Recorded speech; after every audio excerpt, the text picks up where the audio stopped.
Right now, on to the point. Gas price spikes and big oil. Hard-working folks being fleeced by the greed of these oil companies. Tonight, the governor addressing questions as lawmakers are called back to work. Our weather impact alert days are in full effect, tracking the peak heat for the week.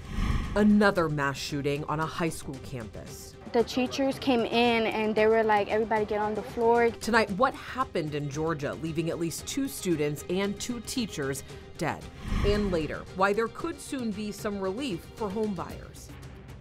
Good evening. This is To The Point, and I'm Alex Bell. We have a lot to get to tonight, starting with our weather. The heat is here, and those elevated fire conditions are happening. ABC 10 Chief Meteorologist Monica Woods is tracking the weather impact alert. Yeah, you can see the rundown of temperatures here. Widespread 100s throughout the valley for today, 90s for the foothills and 80s up top for the Sierra. Heat advisory in place through 8 o'clock on Friday. Our lows only dropping into the 60s and 70s. That's going to give us a jump start on those highs for tomorrow. So our impact alert days are going to continue through Friday. Heat risk and fire danger, practicing the heat and fire safety. Definitely one of those things to keep top of mind in the coming days. Part of the risk of fire is going to be the lower elevations because of the onset of these late afternoon and early evening winds coming in from the coast. So anything that starts could spread rapidly. Current temperatures are still near 100 in the valley, 90s for the foothills and close to 80 up top for the Sierra. As far as the smoke from the Bear Fire, you can see it kind of settles into the lower elevations overnight tonight. So we'll be looking at that. Otherwise, temperatures cooling into the 60s tonight. All right, Monica, thank you. New details tonight in the Bear Fire. This is in the Sierra County in the Tahoe National Forest, about 40 miles north of Truckee. And these are the fire conditions overnight into today. The U.S. Forest Service says the fire is now 3,000 acres with 0% containment. The Bear Fire started Monday afternoon, and people in Sierra Brooks community are still under mandatory evacuations.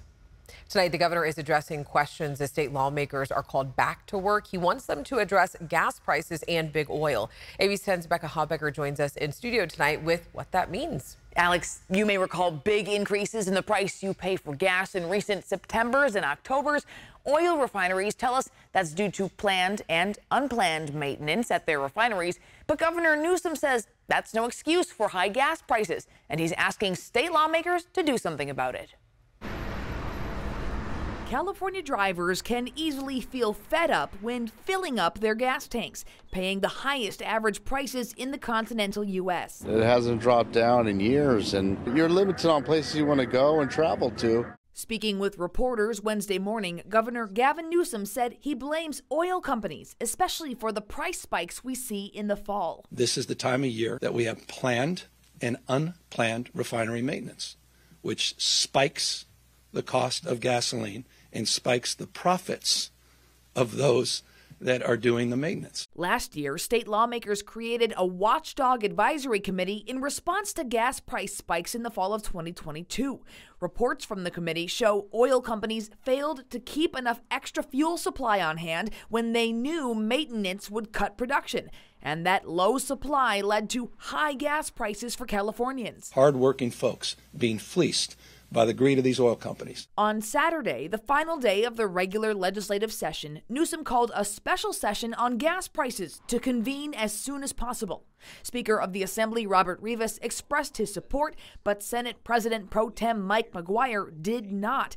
Though that changed Wednesday, McGuire's office said the governor and Senate Pro Tem had a productive meeting on Tuesday about a path forward to protect Californians from gas price spikes. And on Tuesday, state lawmakers introduced a bill for the special session that would, among other things, require petroleum refiners to maintain a minimum fuel reserve to avoid supply shortages and potentially fine them if they don't. The oil industry says this approach could actually lead to higher gas prices year-round. Kevin Slagle is VP of Communications with the Western States Petroleum Association, which opposes what it calls Newsom's refinery fuel supply mandate. He says oil refineries are dialed in to produce fuels very efficiently. The governor says we'll just ramp up to add supply. That doesn't work. The idea that we could actually permit additional fossil fuel infrastructure in the state to create more storage, politically, that's probably impossible. And so the only way to create this storage that they want to have when there is some maintenance is to withhold fuels from the market permanently year-round. He says Nevada and Arizona are supplied by California's refineries and could also see higher gas prices if Newsom's proposal moves forward. Okay, so Newsom today was asked about the state gas tax, and if prices are so high, why not just lower that? Well, Newsom said he's not considering that for two reasons. One, the gas tax pays for needed investments in infrastructure, and two, he says there's no requirement that oil companies reduce the price of gas commensurate with any drop in the state gas tax. So he says it wouldn't even be a guaranteed solution. Alex. All right, Becca, thank you. Now to the deadly mass shooting at a Georgia high school. Tonight, a vigil is underway in Georgia after a student shot and killed at least 2 students and 2 teachers at his school. At least 9 others were taken to hospitals, and this all happened just weeks into the school year. The shooting happened about an hour outside of Atlanta at Appalachia High School in Winder, Georgia. Tonight, investigators are at the shooter's house. He's been identified as a 14-year-old student at the school, and ABC's Rena Roy has the latest from Winder tonight. They're telling us to run. Cell phone video shows the chaotic moments after police say a gunman opened fire at Appalachia High School in Winder, Georgia, an hour north of Atlanta. We were in class and I heard the shots. I heard it was 5 or 6 shots. The teachers came in and they were like, everybody get on the floor, cover yourselves. We were all hugging each other. Family members showing up to the school in a panic, trying to get in touch with students. I said, son, please tell me you're joking. He said, no, Mom, I'm not joking. He said, they're shooting in the school and the shooter is right across the hall from me. First responders racing to the scene this morning. There are 4 individuals who are deceased from this incident. 2 were students and 2 were teachers. Hurry up, now, let's go. Sophomore Alexandra Romero capturing the moments law enforcement evacuated her classroom, telling ABC News she saw who she believes was a math teacher injured in the hallway. My friend was in that class when he had math period. She said as soon as he opened the door, he got shot. You can see students gathered on the football field moments after gunfire rang out, some reuniting with their loved ones, others appearing to circle together in prayer. I was scared. I had so much fear. I'm still shaking. I might not get to see my family again. My brother again. I was scared that he might not make it out. Authorities identifying the alleged shooter as a student, just 14 years old. His name is Colt Gray. Again, he has been taken into custody. He will be charged with murder and he will be tried as an adult. And again, that was Rena Roy reporting. President Biden has been briefed on this tragedy by his Homeland Security advisor. He released a statement calling for new gun laws, including a ban on assault weapons and high-capacity magazines, adding, quote, "We cannot continue to accept this as normal." And rumors spread during major breaking news, and we're here to help verify. Posts making the rounds on social media claim that Georgia allows people to carry guns without a license or permit. We can verify that is true. In April 2022, a bill known as the Georgia Constitutional Carry Act was passed into law. That law allows people to carry guns in most public places without getting a license from the state. This is sometimes referred to as permitless carry. Georgia previously required people to get what's called a weapons carry license to carry a gun in public, but it's still illegal for convicted felons and people who have been treated for some mental health issues to carry weapons in Georgia. And the state law does not allow anyone under 18 to possess a gun. In other news tonight, K Street shooting suspect Smiley Martin died at the Sacramento County Jail just earlier this year. Now we are told that it was due to a methadone overdose. 29-year-old Martin had been at the jail since 2022. Martin died June 8th and is one of 5 deaths at the jail in the last few months. Investigators cannot tell us how he got the methadone due to HIPAA laws, but according to the CDC, methadone is a medication used to treat opioid addiction. A 17-year-old high school senior from Tracy was arraigned today in San Francisco juvenile court. He is facing an attempted murder charge following the shooting of the Niners rookie Ricky Pearsall. It happened during an attempted robbery on Sunday in Union Square. Pearsall was shopping for luggage when he was shot through the chest at close range. The bullet missed all vital organs. Pearsall is now out of the hospital. The teen's attorney told reporters after the hearing that his client is very sorry about what happened. Next, on To the Point, the new COVID-19 booster shot, why it could cost you this fall, especially for those who are uninsured. Weather impact alert days continue. Tomorrow's highs 105. I'm tracking heat and fire concerns. And later, election disinformation. The Justice Department accusing Russian state media of trying to influence the November election. The American people are entitled to know when a foreign power is attempting to exploit our country's free exchange of ideas in order to send around its own propaganda.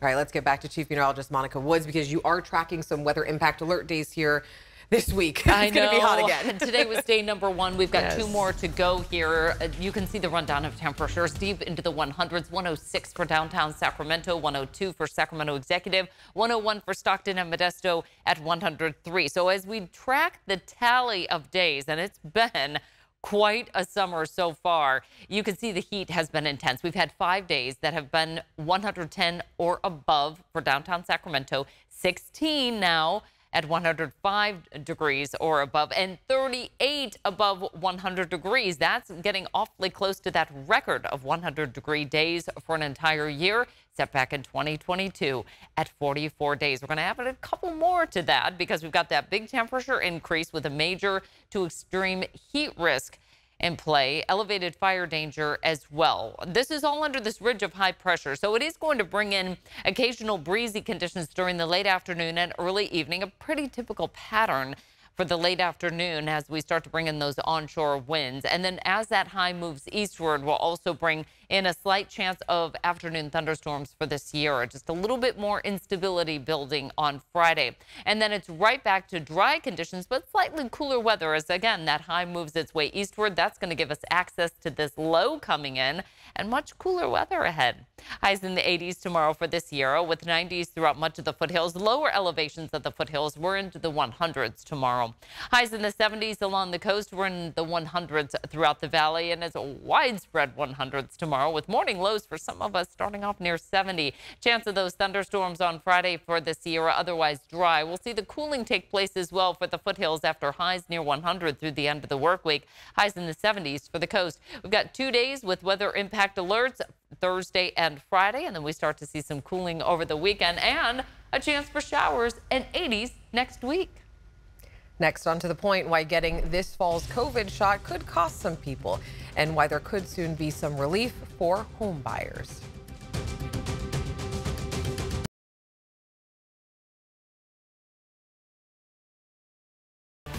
Welcome back. Tonight in Your Voice, Your Vote, with less than 1 week away from the presidential debate, Vice President Kamala Harris is introducing her plan to create more small businesses. Former President Donald Trump is in Pennsylvania for a town hall tonight, and ABC's Perry Russum has the news tonight. Today, Vice President Kamala Harris unveiling her plan to grow small businesses. Building an opportunity economy. Her plan includes expanding tax deductions for startup costs from $5,000 to $50,000 and efforts to reduce red tape and ease regulations, including creating a standard deduction for small businesses. Harris has the goal to help start 25 million small businesses. I believe America's small businesses are an essential foundation to our entire economy. Harris traveling to Pittsburgh, Pennsylvania tomorrow, focusing on debate prep. She's also expected to make campaign stops there. Former President Trump also concentrating on Pennsylvania with a town hall tonight in Harrisburg. A new poll from CNN shows Harris and Trump tied in that battleground state.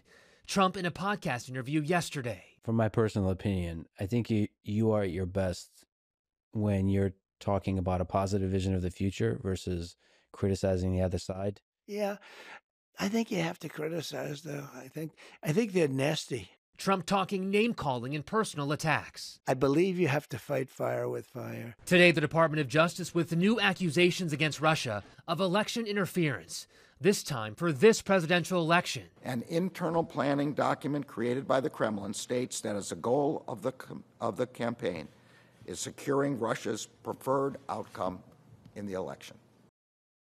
For the debate next Tuesday, both candidates are preparing in their own ways. Vice President Kamala Harris has done at least 2 mock debates. Former President Trump is meeting with policy advisors. Perry Russum, ABC News, Washington. And remember, you can see the first debate between Vice President Kamala Harris and former President Donald Trump. It airs live Tuesday, September 10th, right here on ABC 10, starting at 6 p.m. We will have special programming throughout the evening.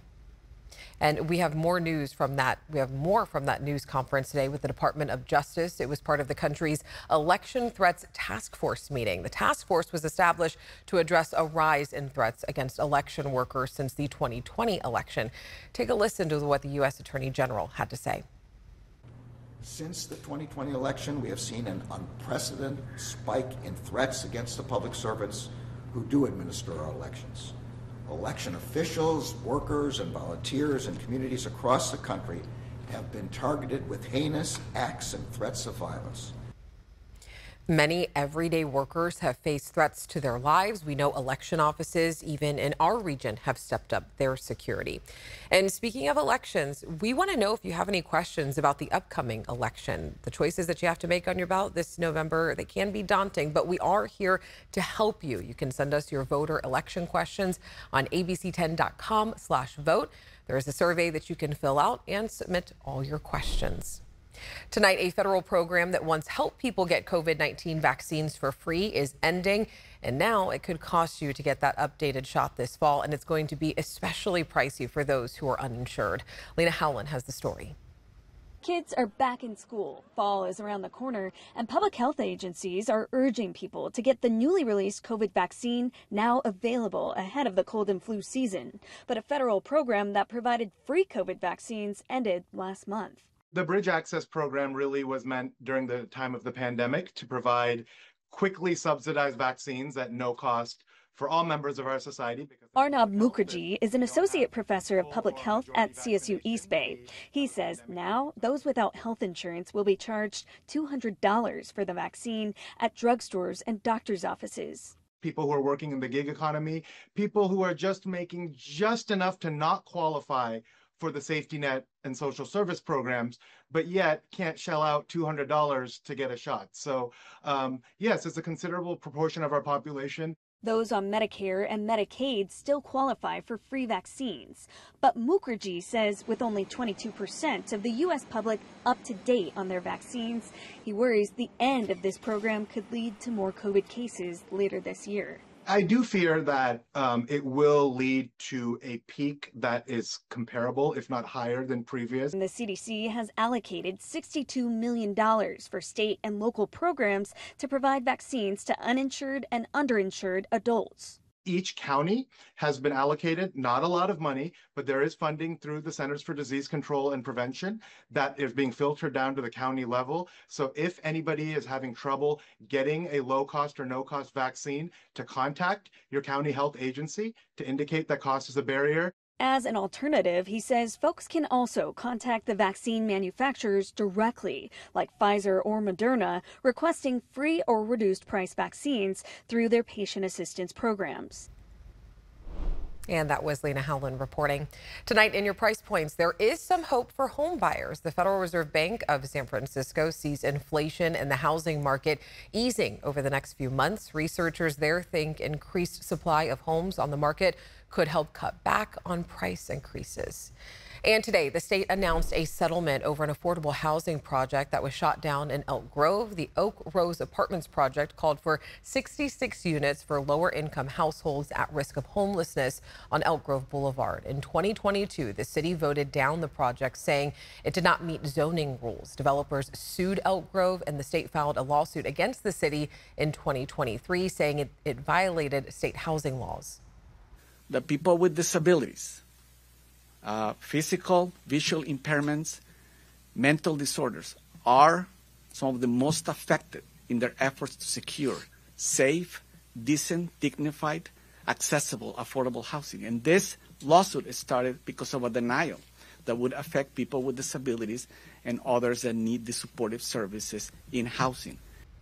The city will now undergo state monitoring for future compliance, as well as find a new site for affordable housing. They also have 30 days to pay $150,000 in attorney's fees. We'll have more on what happens next coming up tonight on Late News Tonight at 11, and we're back right after this break.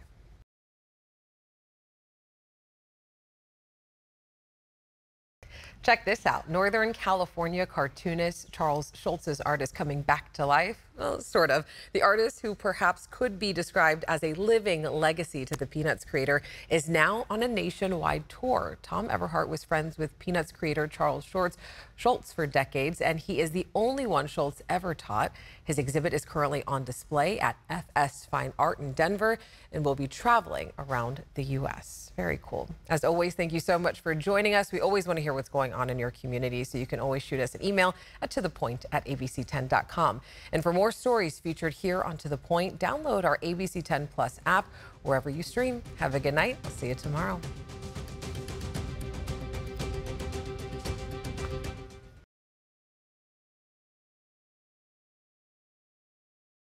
Hey, it's Alex. I just wanted to say thank you so much for watching. The To The Point team and I love hearing from you, and I hope that you'll stay in touch. And don't forget, you can always email me and the team at tothepoint@abc10.com, or you can even send us a text message at 916-321-3310.